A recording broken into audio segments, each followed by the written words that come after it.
કે સમગ્ર ગુજરાતનું જાણીતું સમગ્ર ગુજરાતની અંદર એમ કહેવાય જાણીતું નામ એટલે કે અમારા વિક્કીભાઈ ભરવાડ. આજે એમનું દિલથી સન્માન કરું છું અને ગુજરાતના નામચીન કલાકાર એટલે કે હિતેન કુમાર, રાકેશ બારોટ, ફિરોજરાની. વિક્કીભાઈ, આપને હિતેન કુમાર, રાકેશ બારોટ, ફિરોજરાની એમાંથી તમારે કોનો અવાજ સાંભળવો છે? આપણે રાકેશ બારોટનો સાંભળવો, મારા ફેવરેટ સિંગર. રાકેશ બારોટનો અવાજ સાંભળવો ભાઈ ત્યારે. અરે દાદા, તમે જે જાગીરદારને ઝેરી સાપ માનો છો ને, પણ દાદા બધા સાપ ઝેરી નથી હોતા. આપણા રાકેશભાઈ બારોટનો અવાજ અને રાગ સ્ટુડિયો થારા સમગ્ર ગુજરાતની અંદર જાણીતું નામ અને એમની ફરમાવીશ હોય ફિરોજી રાણીનો અવાજ સાંભળવો હોય ત્યારે.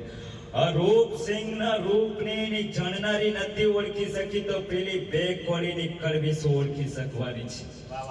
કારણ કે દરિયાના પાણીને કોઈ માપી ના શકે ને આ સોરાવર બાપુને કોઈ પહોંચી ના શકે.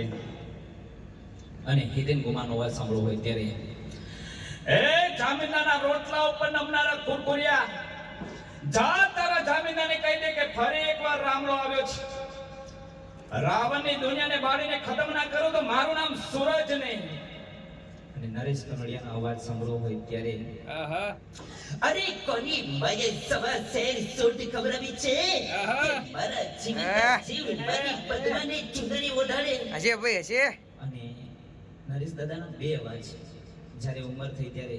અરે બેટા હેતુ, હું તને વર્ષોથી કહું છું કે તું ઈડરને સીટ ઉપર રાજકારણ તું જીતીશ.